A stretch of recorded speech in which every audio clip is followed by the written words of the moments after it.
جب یہ قافلہ لٹا پٹا یزید کے دربار میں پہنچا نا، سارے سر اہل بیت کے جوانوں کے یزید کے دربار میں پیش کیے گئے۔ امام علی مقام امام حسین کا سر یزید کے سامنے پہنچا نا، اس نے سب سے پہلے دیکھا تو دیکھ کر اس کے چہرے پہ مسکراہٹ آ گئی، چہرے پہ مسکراہٹ آ گئی، خوش ہونے لگا، بڑا اطمینان ہے چہرے پہ۔ حضرت امام زین العابدین اور بی بی زینب بیڑیوں کے اندر ہیں، قیدی بنا کر پیش کیے گئے، اسیر بنا کر پیش کیے گئے۔ جب علی بن حسین امام زین العابدین قریب ہوئے نا، تو یزید ٹیک لگاتا ہے اپنے تخت پر اور چنگھاڑ کے کہتا ہے، او حسین کے بیٹے، دیکھ لیا باپ کا حشر، دیکھ لیا باپ کا حشر۔ اس نے میری مخالفت کی، میری خلافت کو نہیں مانا، میرے اقتدار کو نہیں مانا، میری حکومت کو نہیں مانا، بغاوت کی، تو آج تیرے باپ کا یہ حشر ہوا۔ اور تو بھی سن لے، کبھی ہمارے خلاف علم بغاوت بلند نہ کرنا،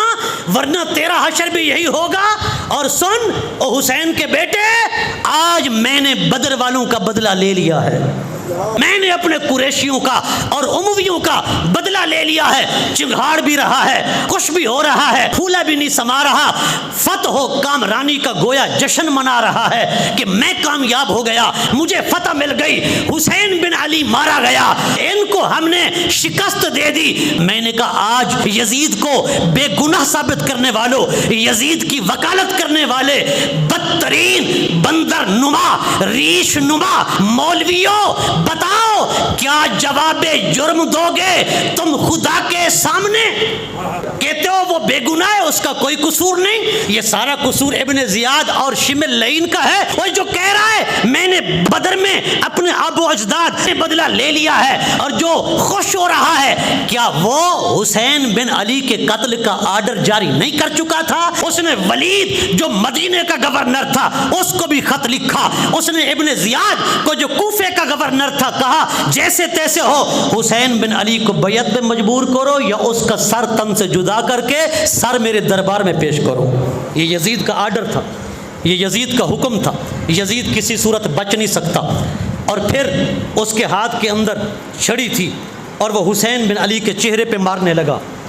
حلقوم پہ پھیرنے لگا، جی ہونٹوں پہ پھیرنے لگا، آنکھوں پہ پھیرنے لگا، رخساروں پہ پھیرنے لگا۔ حضرت زید بن ارقم صاحب یہ رسول ہے وہاں پر بیٹھے تھے، آپ نے فرمایا بدبخت لین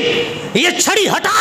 تجھے نہیں پتا میں خود دربار رسول اللہ میں رہتا تھا، حضور کا صحابی ہوں، میں نے آنکھوں سے دیکھا تھا، اسی گلے کو مصطفیٰ چومتے تھے، انہی رخساروں کو مصطفیٰ چومتے تھے، اور چوم چوم کر فرماتے تھے حسین تیرا گلا کتنا نازک، کتنا خوبصورت اور کتنا پیارا ہے، پر حسین بیٹا سن لے، آج تیرے چہرے کو، تیرے گلے کو میں مصطفیٰ چوم رہا ہوں، کل میری امت تیرے اسی گلے پر تلواریں چلائے گی، نیزے گھونپے گی، اور تیرے اسی گلے کو کاٹ کر رکھ دے گی۔